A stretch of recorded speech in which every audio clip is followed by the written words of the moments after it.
What's up, everybody? You are listening to the Carolina Sports Update here on IE Sports Radio, your direct feed for all that is sports.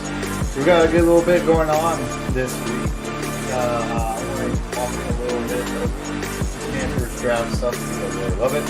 Because Hurricanes, Hornets, as usual, Charlotte FC as well. We're going to get into some extra soccer stuff today and probably going forward. We're going to do a quick recap of some of the NCAA tournament play and then get into a little bit of college spring sports, particularly baseball and softball. We're going to start mixing it up here going forward, guys. We got the big sports are starting to wrap it up. Spring sports are starting to kick it in, and we're going to get in and talk about some stuff we haven't talked about before. So stick around. We got our sponsors coming up, and then we will get into it.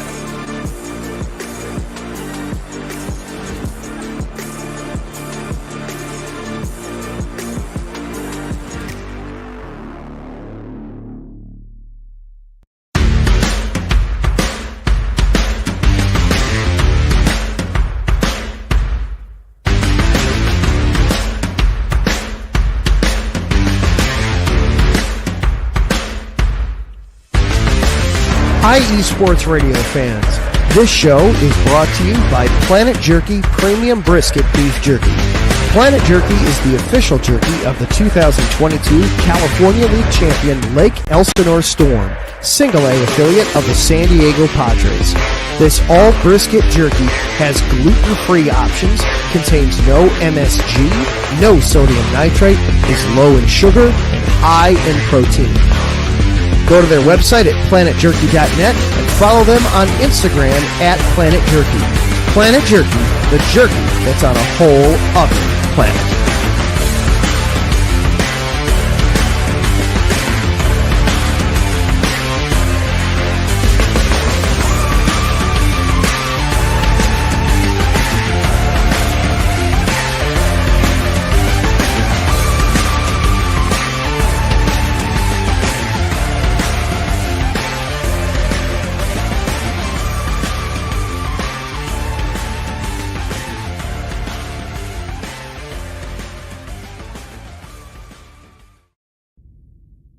Rise and shine.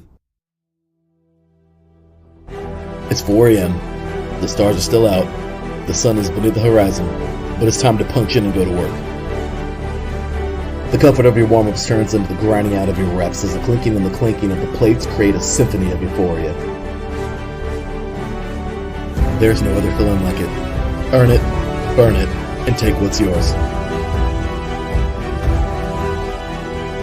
IE Sports Radio has proudly partnered with Vital Apparel, a brand that not only fits great, but also promotes and donates to mental health research.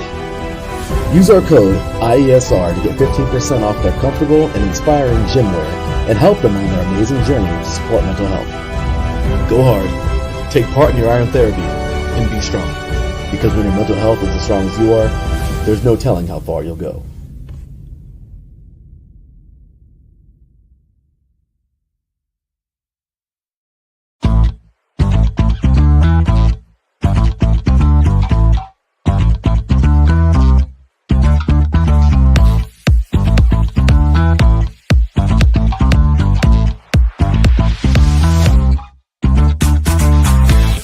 Hey there, IE Sports Radio fans. Be sure to check out our sponsor, Seal the Deal Wax Seals by Cecilia B. You just finished your very own wedding or baby shower invitations and you're looking for that extra special touch? Maybe you just wrote a letter to a relative or a friend and you want to add to their smile when they receive it. Then seal the deal with Cecilia's handmade sealing wax stamps for your invitations, letters, and gifts. You bring the deal, we'll bring the seal. You can find them on Instagram at sealthedeal_wax stamps and on Facebook, Seal the Deal Wax Seals.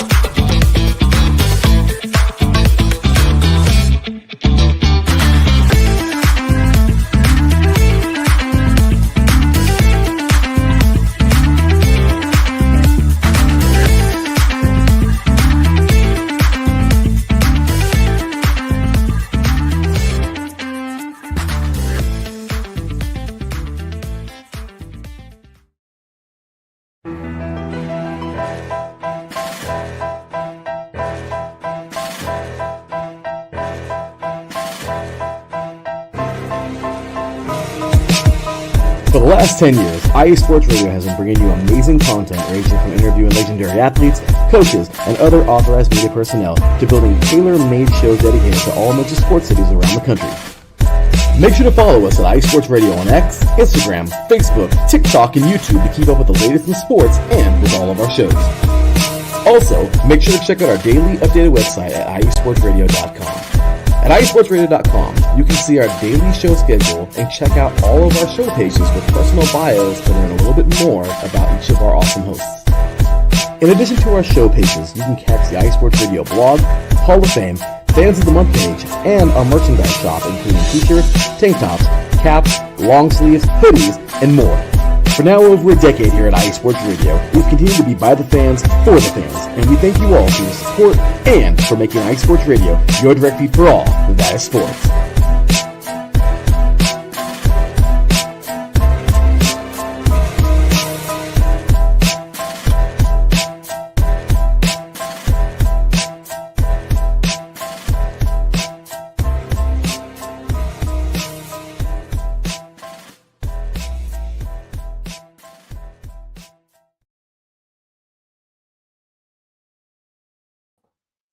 What's up, everybody? Welcome back. Thanks for taking a moment to listen to our sponsors.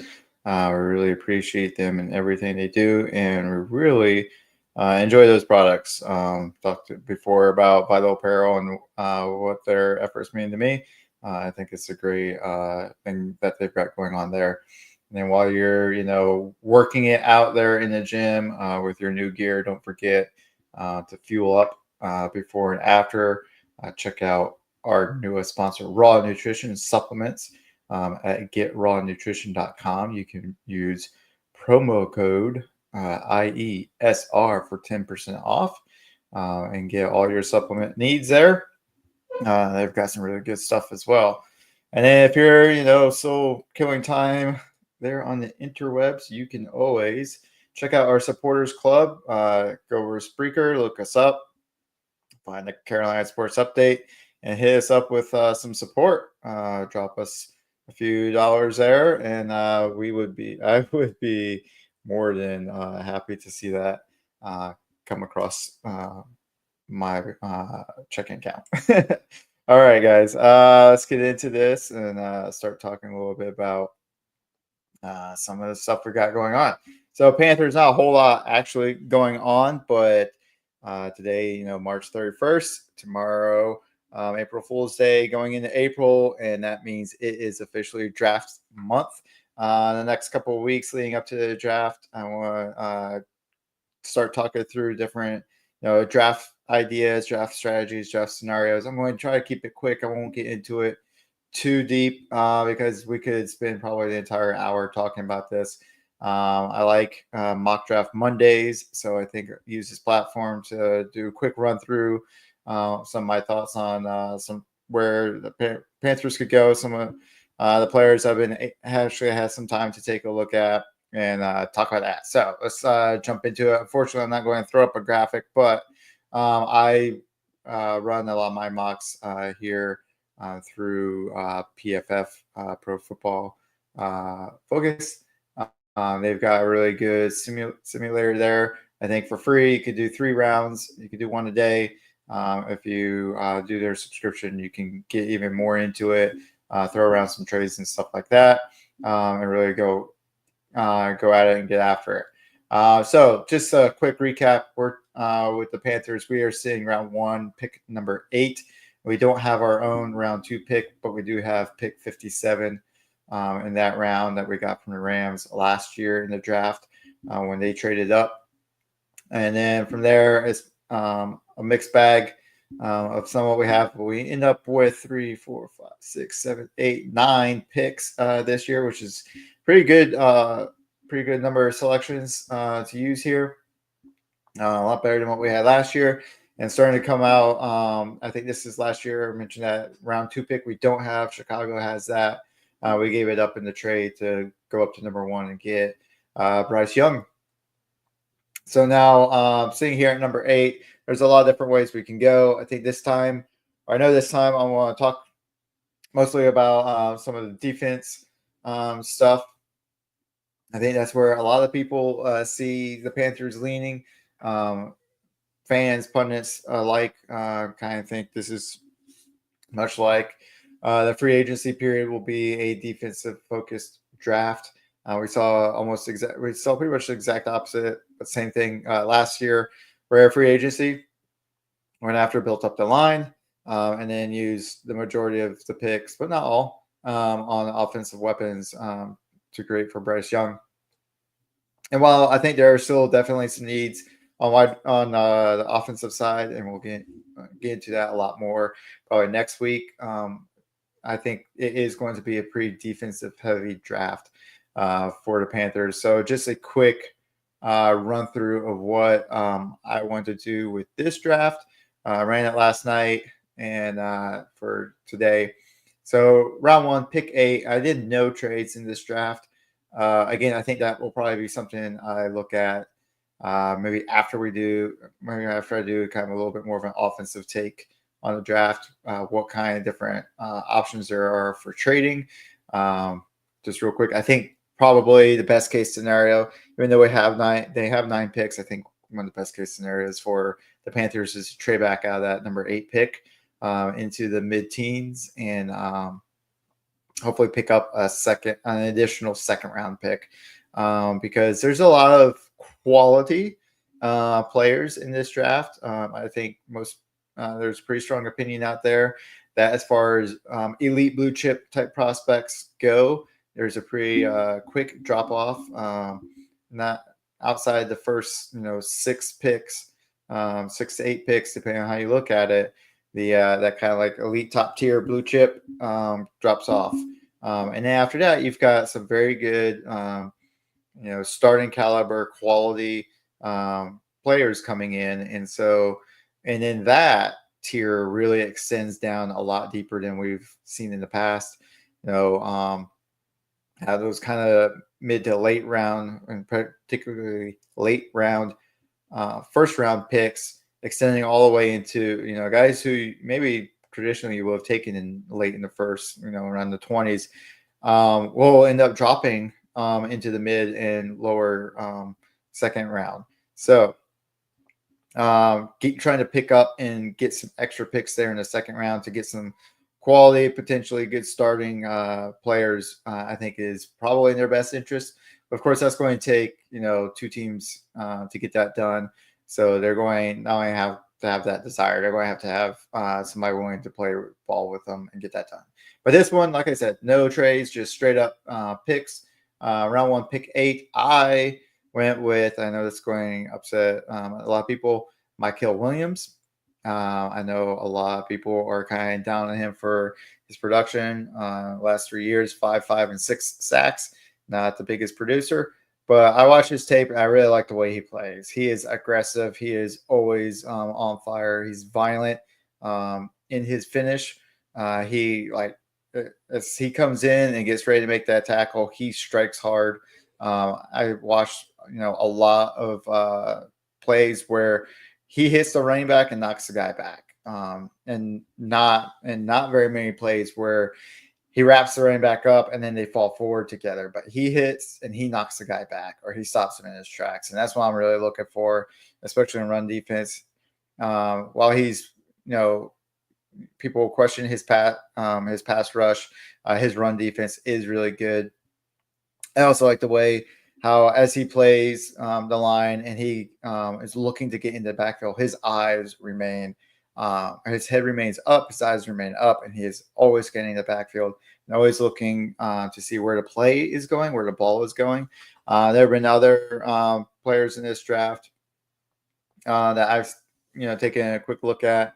Mike Green in particular comes to mind, where they seem to hone in on and heat-seeking missiles to the quarterback. And while that's gotten them a lot of really good production in the end as far as sack rates go, whenever the ball is not in the quarterback's hand, which is often enough, the running back just takes off right past that pass rusher, and so you end up missing the play completely. So it's either a home run hit with a sack, or you let the running back go by without even slowing him up. So I like a guy who's aware and understands what's going on, is tracking the entire play, and is really in tune to what's happening there. I really like Michael Williams. I like his size.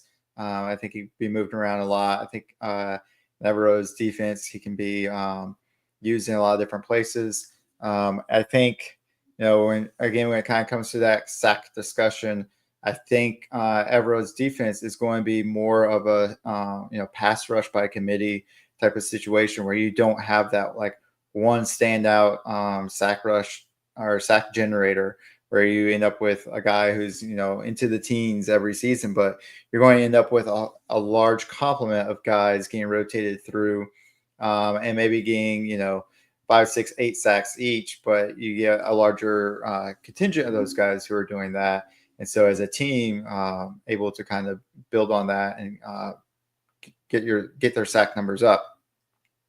So I'm not as concerned about his pass rush. I think too that's something he can learn and progress. He's got plenty of good players in front of him, Jadavion Clowney being one of them. And yeah, his pass rush moves could use a little work. He's pretty. He's only got when he uses one or two, tries to bully his way in a lot of times. But I think his first year he will be a great edge setter, really strong against the run. Will get in the backfield frequently, disrupt the play a lot. And I think by year 2 and 3, you really see him start to come on a lot stronger.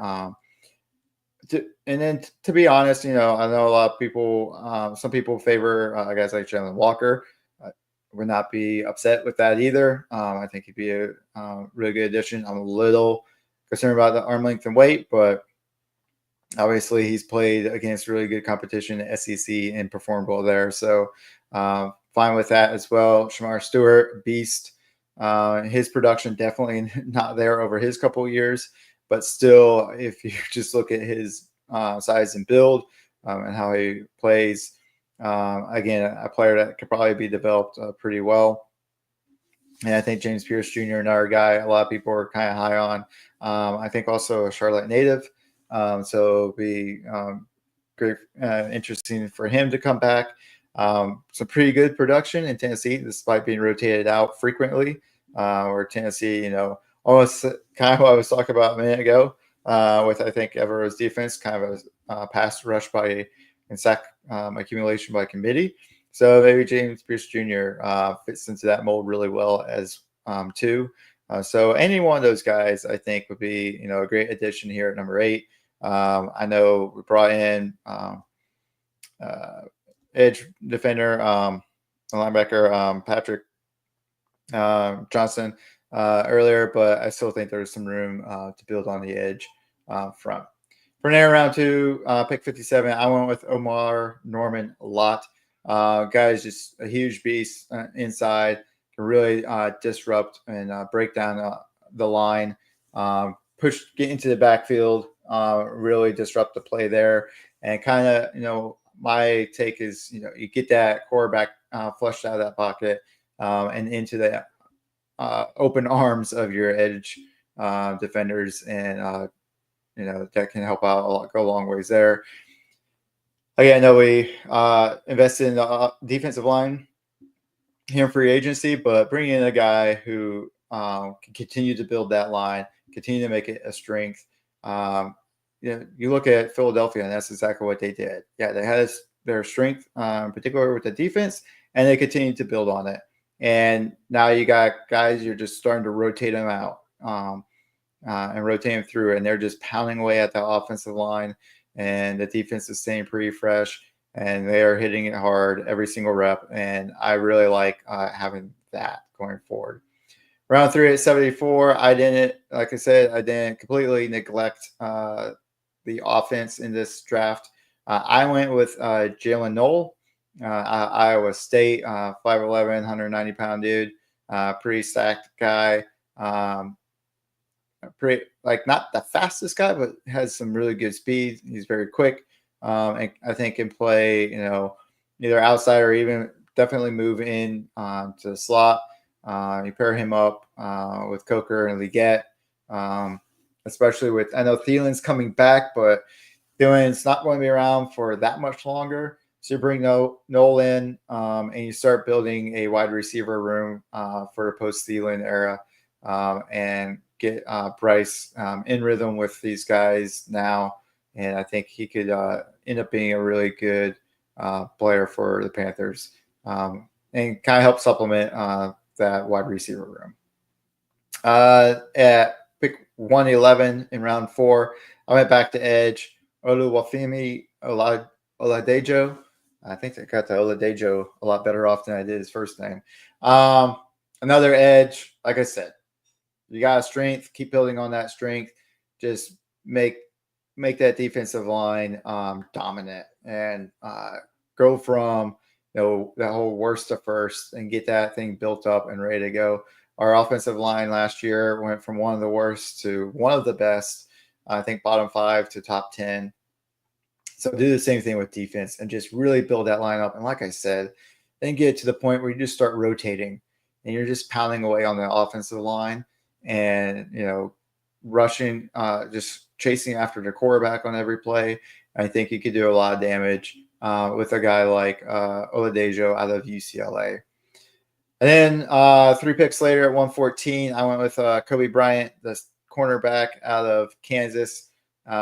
Good ball hawking, very sticky, very active, and I guess you could say feisty type of cornerback. I think pairing him up with Charles Smith Wade, Mike Jackson, and of course, I blanked on his name, and now I got the name Julian stuck in my head. No, J.C. Horn, thank you. J.C. Horn, thanks, Ghost. You pair those guys up, you get those guys working together. I think you can have a really that kind of dog mentality type of cornerback room that's just willing to get after it and really put the hurt on people. I followed that up in round 5 at 140 with Billy Bowman Jr., the safety out of Oklahoma. Plays great deep. Is more of a cover safety, I think.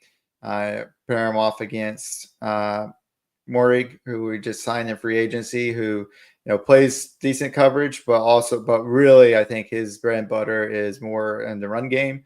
So you bring Billy Bowman Jr. in to develop, over the next year or so, and really help in that back end on the coverage. And then again, went back to help out the offense a little bit, start building up the offensive line, building some rotational players in here. I probably honestly should have looked at a little sooner in this draft, but I think here's about the point where the values were kind of pairing up with what pick I had at the time. And I went with Luke Kandra, the guard out of Cincinnati.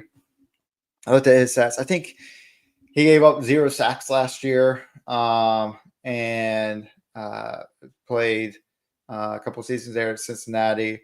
And I think before that he was at Louisville, but has played well over the years. And I think he's a 4-year starter. So really good prospect there to bring in, develop at guard and maybe at center, because I think we're going to need center sooner rather than later, depending on how things go with Corbett and Cade Mays this season. And then follow that up a few picks later at 163 with another offensive lineman tackle, Logan Brown out of Kansas.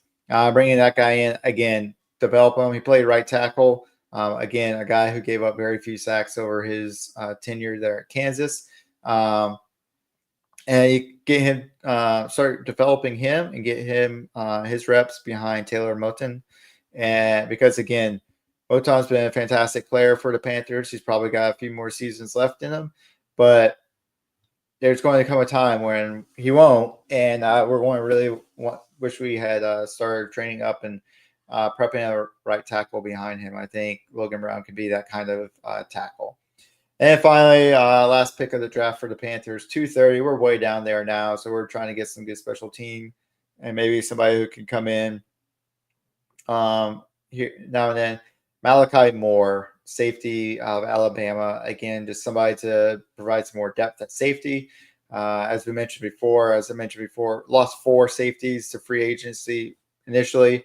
Only got 1 back so far, and signed 1 from that being Morig from the Raiders. So we're still down 2 in the grand scheme of things. So bring in as many as possible, whether through the remainder of free agency, what's left over, or the draft, and just giving these folks a chance to go out there and prove what they can do, and maybe become special teams contributors. So there it is. If you check me out on Twitter at UNC Navy 03, or check me out on Instagram, same thing, UNC Navy or One Fan's Opinion is my Instagram account. You get out there and find me there, and I will have this posted, and you can go look on it there. Check them out again. Look these guys up. Y'all may call me an idiot for the picks that I've made. It's all good. I know PFF did not like this draft at all. This is by PFF grades one of my worst graded drafts ever. But I like it a lot. I think these guys can all be contributors and could be a lot of fun to watch. So with that, let's go ahead. We'll move on from the Panthers because we don't want to spend all of our time talking Panthers. So now let's get into a little bit of Hurricanes. Guys, they've been playing great, and let's see. Let me get this set up. All right, so Carolina Hurricanes have been playing well. They are currently on a 2-1 in their last 3 games. There we go. That's how you want to say that. 2-1 in their last 3 games. That includes a loss to the Predators, who we talked about was their next game up last time. They lose that game 3-1 or 1-3, however you want to look at it. But then come back with some good wins against the Montreal Canadiens, 4-1, and then the Islanders 6-4. Really good games there. Again, kind of back into that. They've got their offense clicking again. When they're back to scoring 4+ goals in the match, they're pretty good odds-on favorite to win that match, and they're going to need it here in their next game coming up this Wednesday night at 7 p.m. April 2nd against the Washington Capitals, who lead their division. They're currently 9 points behind the Capitals. A good game against them can go a long ways to help them close that gap a little bit. And, of course, keep them ahead of New Jersey, who sits 9 points back of them. So they're squarely right in the middle of that sandwich. But looking forward to their path to the playoffs and seeing what they can do once they make the playoffs. Let's see. Yeah. All right, that's the Carolina Hurricanes kind of in a nutshell right now. They're playing well, so hopefully they keep that up and keep it going, and we can check that out later. Sorry, stalling out a little here, but all right. Unfortunately, now the Charlotte Hornets having a really rough go of it as of late. Not only are they back on. Let's see, where'd I go? There we go. Back on a pretty lengthy losing streak. 1, 2, 3, 4, 5 game losing streak, including recently losing to the Pelicans 94-98 on a last-second 3-point play. They have now shut down LaMelo Ball for the rest of the season. He is having procedures on his right wrist and his right ankle. Orthoscopic procedure on his right wrist and undisclosed ankle procedure as well. He's had problems with that ankle in the past, but now we'll sit out the rest of the season so he can have that done. Let's see. So, yeah, talked about New Orleans. 30 seconds remaining in that game. They had led quite a bit against the Pelicans. It was, for most part, a pretty good game for Charlotte. It did get tight. Pelicans closed it back up in the third quarter. Made it a really tight game in the fourth, kind of back and forth. Pelicans mostly holding the edge through the fourth quarter, but still a fight all the way mostly to the end. Charlotte held a lead. I think it was, actually it's tied up. And yeah, 30 seconds left. And Jose Alvarado had 3-point play under basket with a reverse layup, and was able to pull it ahead of Charlotte and keep it ahead for the last 30 seconds. So, with following the account on Twitter, Sports Radio account on Twitter, Carolina Sports Radio account, you'll see talk about it's probably time for Charlotte to start focusing on upcoming draft prospects, looking at the NBA lottery, which means it's time for me to figure out how the NBA draft works now. If you probably tell, I'm really big on the NFL draft. I have not really much looked into the NBA draft, so that will be a research project for me, but I will get into it, figure it out, kind of talk through it here. In case anybody else out there is not very familiar with it and wants to learn more about it, I'll try to do it where I learn about it and then teach it out as sort of, hey, here's what it looks like, here's how it goes, and here are the prospects coming out. So we'll check that out here over the next month or so as I figure that out. All right, so I'm going to take a break here. Do a couple of radio drops for you guys. And then when we get back, we'll get into some soccer, and I'll kick it off with our usual Charlotte FC review rundown. And then we'll look into some other soccer clubs as well, USL in particular, start tracking the men and women's there. There are a lot of women's teams, which is fantastic. I'm trying to say, oh my God, so many, but there are a lot, and there are a lot in North Carolina. So we won't get into all of them this time. I will have to try to figure out the best way to attack that problem and get the best information from that sport across in 10 to 15 minutes. But first, like I said, let's do a couple drops here. And when we come back, we'll talk some soccer. Hey, sports fans. Are you in the market for Florida sports or just keeping up with the latest in the Panhandle? Palm Tree Sports is a dedicated audio hub to all things sports in the Sunshine State. We cover current events, big news, heavily favored opinions all across the NFL, NBA, MLB, and so much more. So come check us out every Saturday evening at 6 p.m. Eastern Standard Time for a down south education on Florida sports and athletics. It's hosted by yours truly, Corey Pujols, and is powered by IE Sports Radio, your direct feed for all that is sports.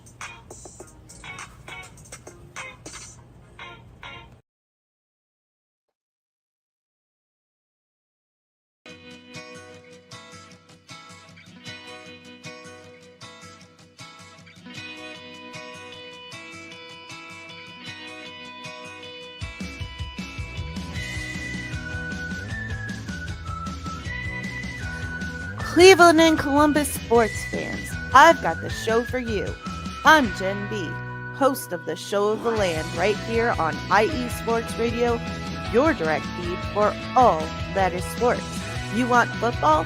I've got the Browns, the Buckeyes, the Eagles, the Purple Raiders, and more for you. You want basketball? I've got the Cavs and the Charge for you. You want hockey? I've got the Blue Jackets and the Monsters for you.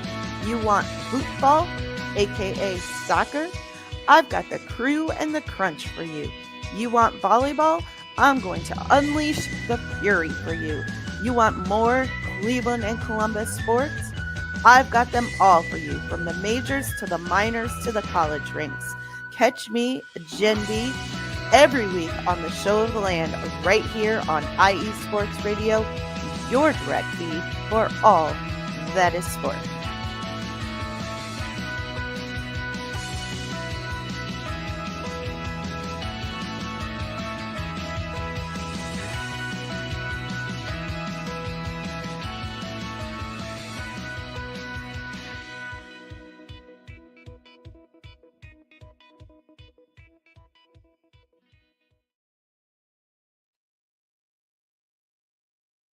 All right, welcome back, everybody. Let's get into some soccer.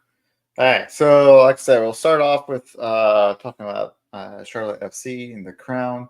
Not the best weekend for them as they flew out to Colorado to face the Colorado Rapids and lost 0-2, unable to generate very much offense at all during this game. And we've kind of seen that a little bit from Charlotte. While they don't generate a lot of shots on goal, they do usually get off decent number of shot attempts. But what they have done is make the most of the ones they get, which has led to what they're 10 goals for. So it's been pretty efficient for them in the past, but not a lot of volume. And I think this time that's kind of caught up to them. In this match, they had 10 shot attempts to Colorado's 21. So only half the number of attempts. And then only 3 of those attempts were on goal compared to 6 on goal for Colorado. So, yeah, I said Colorado. So, again, like not the volume that you really kind of hope for. Now, very high volume offense coming into this. Defense, for the most part, actually played, I know it says 2, but played really well because those 2 goals came late in the game finally. It took a lot to finally get the ball in the net for Colorado, with the first one coming in the 77th minute and the second one coming in the 81st minute. So really tight game through most of the match. And then just in the end, Charlotte unable to put a lot of pressure on the goalkeeper for Colorado, and Colorado able to eventually, with 21 shot attempts, eventually you're going to get something to go through. I know Charlotte's got the best goalie in the league from last year, but it's eventually you can't stop them all. So unfortunate loss for them. That drops them down. I think we talked last time they were number 2 in the MLS standings on their side of the table, but now they have dropped down to 5th behind Chicago Fire, Columbus Crew, Philly, and Inter Miami. They got 12 points 10 points, 4-point goal differential. They dropped to 3-1-2. Their next match will be this weekend, Saturday, April 5th, 2:30. They will host Nashville SC, who is also 3-1-2. So should be pretty fairly matched. Charlotte has had a habit this season not playing their best on away matches, but playing really well at home. Saw against Atlanta, saw against obviously San Jose. There in Charlotte played really well, but then not very good at all on the road. Where at Seattle, they opened the season with a 1-1 draw with a late goal, and then went down to Miami, lost there despite Miami playing only with 10 players. And then now out in Colorado, dropping this match to the Rapids. So Charlotte really struggling here on the road. Hopefully getting back to Charlotte will help them out and get them ready to go forward, or ready to get back in the win column, move back up the standings a little bit. All right, so we talked about really wanting to get into. I'd really like to get more into some of this USL. So here we go. We're going to do. I should probably drop a name in here. Talk a little bit first on the men's side. North Carolina FC. There we go. Just to have a little something to look at there. I only started to look into these guys. I promise I will get more into this a little bit better. Like I said, there are are a lot of USL here. There I am. USL is switching to a relegation and promotion type league. So much like you have over in England between Premier and Champions League, you will see the same thing with the USL, where bottom tier teams get relegated down a level and top tier teams get promoted back up. But the North Carolina FC playing pretty well right now. They have a record of 2-1-1. They're dead even in home matches, 1-1-1, and they've got one win away. They are on a win streak of 2 games, and with their latest win coming against the Charleston Battery. Let's see. Yep, in North Carolina, in Cary, at the First Horizon Stadium, Wake Med Soccer Park. I've been there. My son and I got to go there. We watched open practice for Manchester City and watched them do a practice there before they went on to play their friendly match on the next day in Keenan Memorial. And that's a nice little soccer park, really nice area. The North Carolina Courage women's soccer team also playing there. We'll talk a little bit about them today, but we'll get more and more into them later on. But so North Carolina FC playing pretty well. North Carolina doing a great job here so far, representing in soccer leagues. So be sure to check back here as we go through the season. We've got some great games. I'm trying to see. So I live in Tampa. We got versus the Tampa Rowdies, but that's going to be up in North Carolina. And then, all right.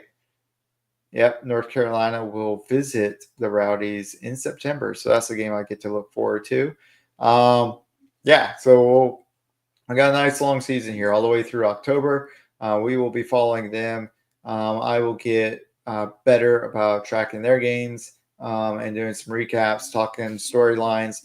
Like I've said a couple episodes ago, I don't want to just give you guys recaps, but if we start for some of this stuff, we might do more recaps just so people can get caught up on what's going on with the different teams and scores, just so they can get because maybe you can't see it, maybe you can't watch it on TV, or you missed it online or something like that, and so you want to be able to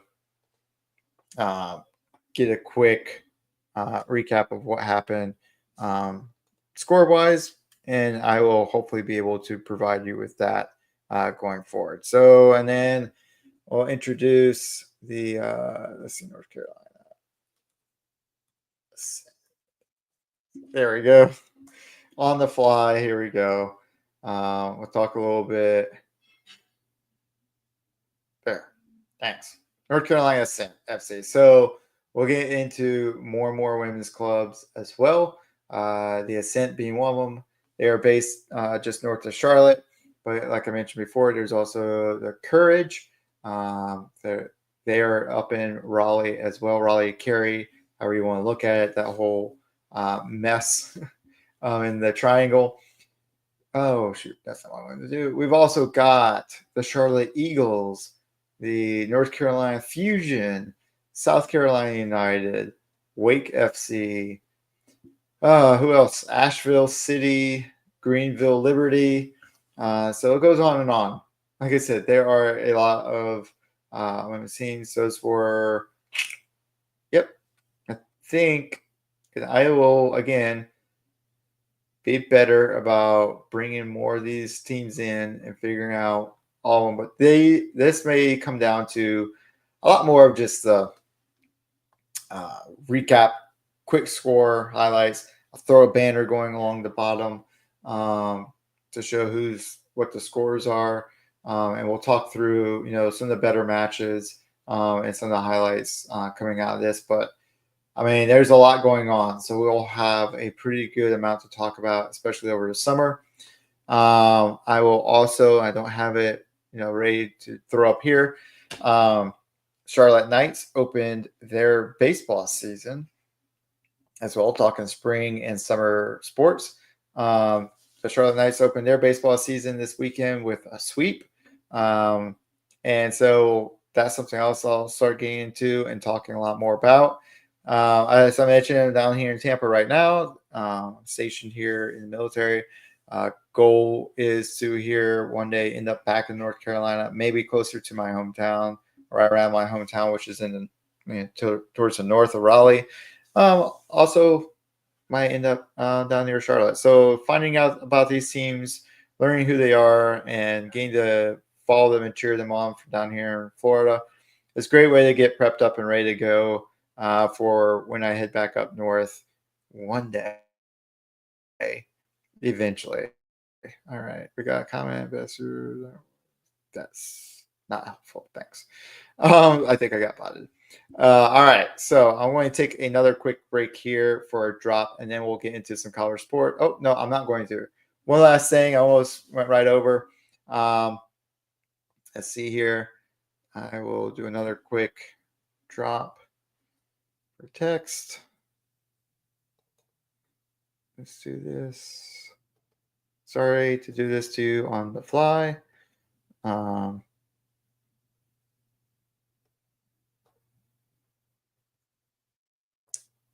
Now I want to do a quick shout out to our North Carolina and Charlotte Formula One team, Haas F1. Recently, just had the Chinese Grand Prix, and Haas, won the, I don't want to call them bottom, but like high bottom, low middle tier teams. Spent most of last season fighting to get to sixth place in the standings out of 10 teams. And fell just short, ended up in seventh out of 10. Still not a bad finish, actually, for Haas. They have last couple of seasons before that finished second and to last and last. So game up to seventh and really fighting for sixth place. They held it for a while, actually. Was an achievement for them. They had a couple double point finishes last season. Well, now in the third race of the season in China, another double points finish for Haas with Frenchman Ocon coming in fifth, and Oliver Behrman, Englishman, coming in eighth. Had actually originally been classified seventh and 10th, but both Ferraris who were ahead of them were disqualified for technical reasons, which promoted them up 2 spots. So fifth and eighth is a really good points haul for them. And with that disqualification from Ferrari, Ocon driving a Haas. Haas is powered by Ferrari engines. It makes him the leading Ferrari engine driver in the championship right now, which is kind of weird. Their next race is coming this weekend. It's going to be a beautiful race. It's the Japanese Grand Prix. It's one of my favorites. It's a fantastic track. You can go check out oh my gosh, why am I so bad at doing the extra mile to learn more about the Formula One races, in particular this race coming up.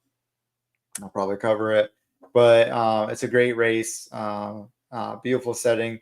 They've recently moved it from a fall race to a spring race. So right now the cherry blossoms are hitting, and Haas, check out Haas on any social media platform right now, Haas F1, and you will see an amazing car livery that they've done just for this race. They take in and decked it out and cherry blossoms, sakura, as you say, and it looks fantastic. It's amazing. Everybody, I have not seen a single comment against this design. Is getting rave reviews. It looks incredible. And I can't wait. I have it on the back on my phone here soon. Looks fantastic. So looking forward and hoping they can keep up the pace. This also was a great turnaround for them. Actually, I said third race. Second race of this season was the Chinese Grand Prix. First race of the season was Australia. They were horrible in Australia. They were second to last and last in the opening race. So to go from that to fifth and eighth is an incredible turnaround, especially for Oliver Behrman, who had a horrible time in Australia. through the practice and qualifying sessions. And he did a fantastic job in China and really turned it around, bounced back, and like I said, finished in the top 10, earned some points for the team. And Haas is sitting pretty well right now in the constructors. So we'll see how this goes, and we'll follow them. I don't want to get into it too much. I'm going to focus just on what Haas is doing, and because I know there are guys doing some great work there over on the Fast Mile, and don't want to take away any of their work. All right, now I will kick it over to a couple of quick drops, and then when we come back, we'll talk some college ball and basketball and baseball. All right. Go.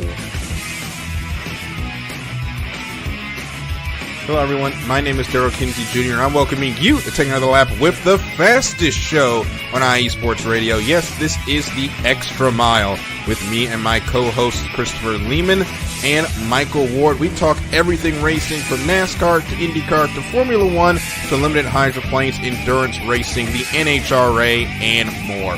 So come join us for an hour of great racing talk and a lot of fun as well on the Extra Mile, Thursdays at 8 p.m. only on IE Sports Radio, your direct feed for all that is sports.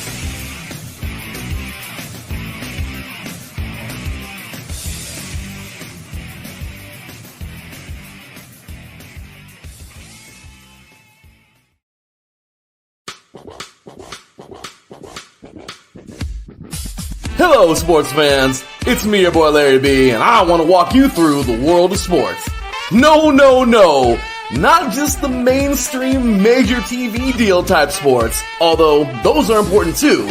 But let me be your guide through your journey of all sports, from college to the pros, the minors, and everything in between. Each week, we are talking sports galore with true diehards just like you from a hardcore fan's perspective that's sure to quench your thirst around leagues you may know all too well and some you may even discover here. That's right, sports fans. If you love sports of all kinds, enjoy hearing amazing sports stories, and respect all sports because you know how difficult any of them can be to play or compete in, then this is your show.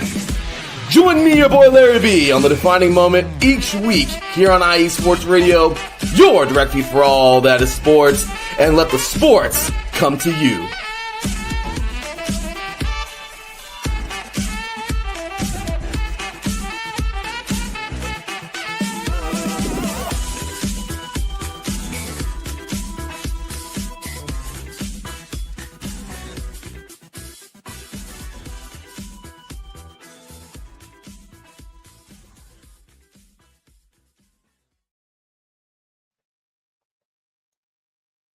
All right, everybody, welcome back. And a couple great drops there. Let's get into this. We've only got a few more minutes left to go in our hour. We'll talk some quick NCAA tournament action really quick because it's been the most boring NCAA tournament since 2008. If you went chalk with your brackets, then you were probably sitting pretty good.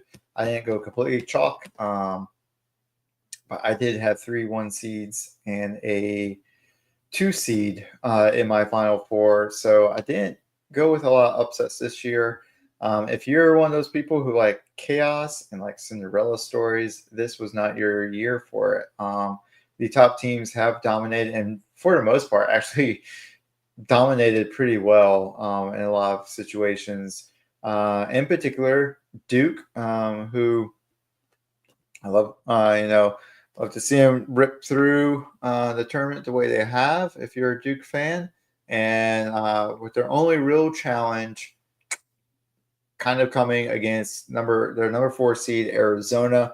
I know a lot of Carolina fans were tuning into that one, excited about that with Caleb Love being on the Arizona team. And the great games he's had in the past against Duke. And he had another really good game this time around too. I think he had 35 points, but in the end, it wasn't quite enough. But it was Duke's closest win of the tournament so far, 100-93. So all offense in this game. but only a 7-point victory for the Blue Devils. Prior to that, we've talked about knocked off Baylor. That was a 33-point game. Knocked off Mount St. Mary's. That was a 44-point game. And then finally, who I thought Duke would finally have trouble with, I played Alabama in the Elite Eight and beat Alabama 85-65, an absolute drubbing for the Blue Devils. 20-point victory there. They will go on now to face fellow 1 seed Houston this Saturday at about 9 o'clock. 8:49 is what it says here, but hopefully, well, we'll see if that's going to be a competitive game. Line right now, Duke by 5.5. I don't know that's going to be nearly that close. The way Duke's been playing, they are on fire right now. And we've talked about all season, when they have it going outside, they're lighting it up. If they don't, they've got it going down low. They've got that down low presence right now. They've got some really good big men. And whether it's inside or out, Duke is going to eat you alive and basically score at will. So it's going to be a tough task for Houston to stand up to these Blue Devils. But I'm feeling more and more sure Duke is going to get past them, and they will be in the championship game. It will be either against Auburn or Florida, and we'll see how it goes. Duke playing hard and playing to win it all right now. Switching over to the women's tournament, a little bit more exciting here, and better representation from the Carolinas. We had South Carolina playing and continuing to play well. They beat the number 4 seed Maryland 71-67. Good game there. And then follow that up a game against Duke, who had previously beat UNC 47-38. That was a really tight defensive match there. Kind of back and forth a little bit. Carolina had gotten up early. They were up by 11 even. Kicked the game off 11-0. And they went cold. Scored basically 2 points over the second part of the first quarter, and through most of the second quarter scored nothing. They scored no points almost in the second quarter. Only 7 points total in the second quarter. So really over from the end of the first quarter, where they sat at 13. And then, went into the half with only 20 points. Duke took advantage of that opportunity, got ahead of UNC, got back into the fight, got ahead of UNC, stayed ahead. UNC did close it down to within 2 points with 2 minutes to go in the third, but then Duke rallied and UNC went cold again, and Duke able to close out and seal the win by, what is that math, 7? 9 points. Got the 9-point win and went on to face South Carolina, where they ended up losing to, like I said, 50-44. So Duke is now out. UNC is now out, which left NC State on the other side of the bracket. They played LSU and went down, lost to them 73-80, which knocked out our last North Carolina team.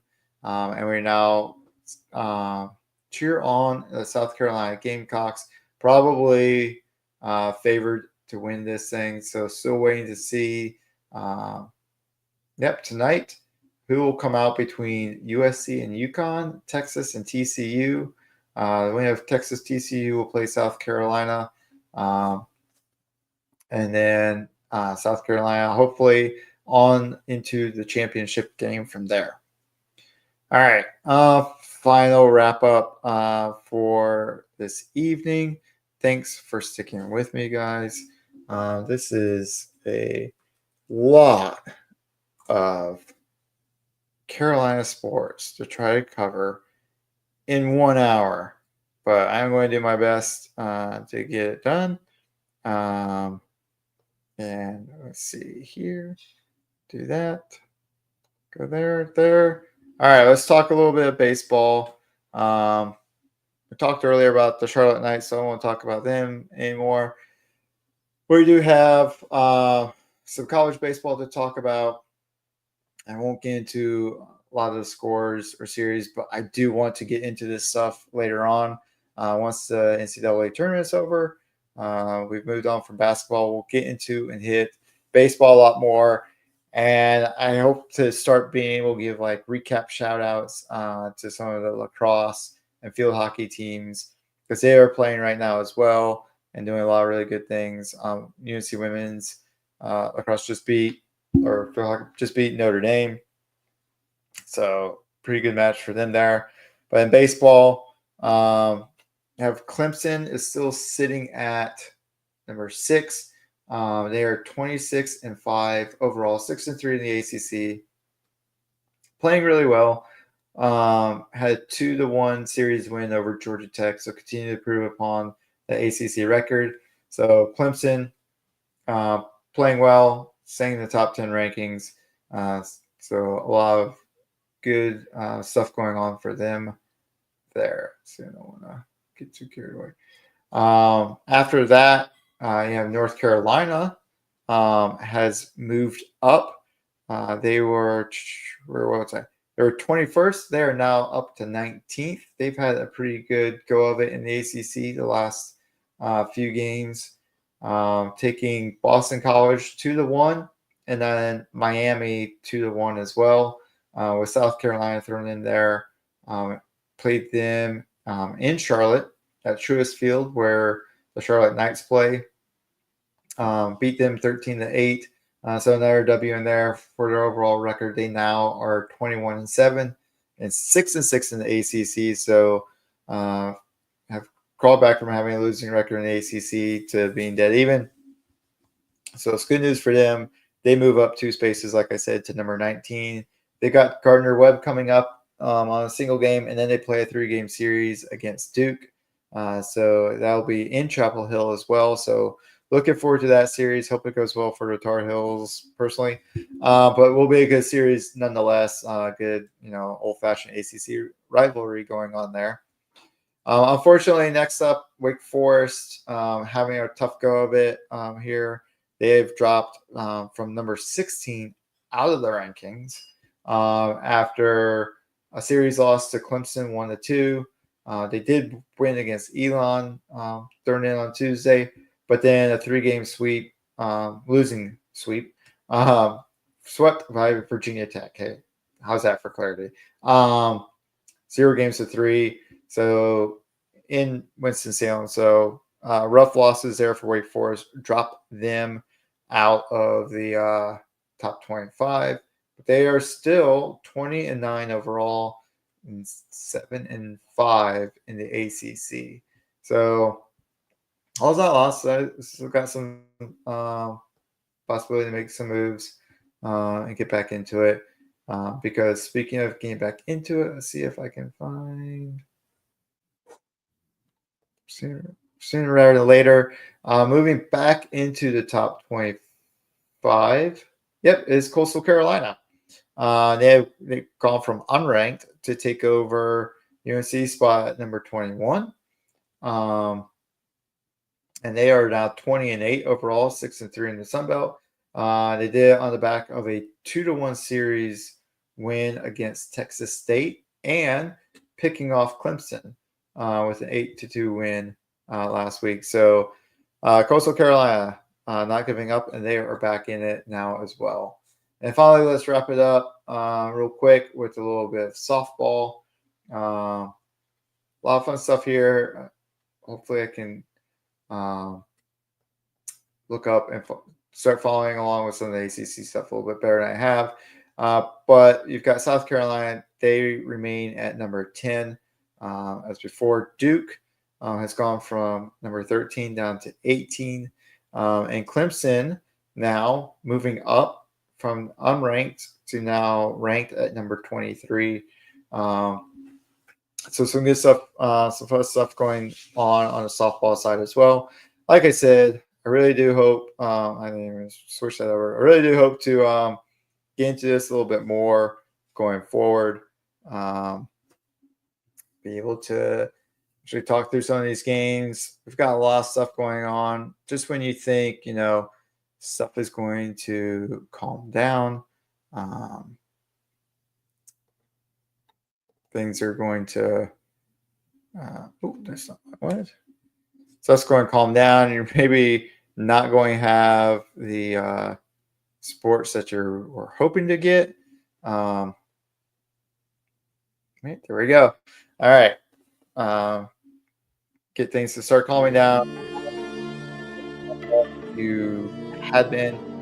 Spring sports kick up, and then summer sports kick up. So we still got a lot to talk about. I'm going to try to hit as much of it as I can. That's, like I said, a lot to talk about in 1 hour, but hopefully we can get through it, most of it. Hopefully you guys find it entertaining. Hopefully you guys go, like I said, to the Supporters Club. Check that out. Hit me up there. Check me out on X or Twitter, Carolina SPUP_IE. That's the sports update on IE. And then at UNC Navy 03, you can check me out there. You'll see that draft that I did. I can post it there, no worries. And then check it out on One Fan's Opinion on Instagram. You'll see it there as well if you want to check it out there. But hit me up. Let me know what your thoughts are, what you would like to see as we go through the summer. Another thing that I think will be interesting is a little bit of a push maybe to get a Major League Baseball team here. There's the Tampa Bay Rays are currently without a home. The city doesn't seem to like them. Owners don't seem to like the city. And last I saw, Raleigh was looking to build a new sports complex. Could that be a place that Major League Baseball team comes in? Who knows? That could be kind of fun. Maybe the Carolina Cottonmouths. But let me know what you think. And hit me up on all the social media. And we will check you out on next time here on IE Sports Radio, your direct feed for all that is sports.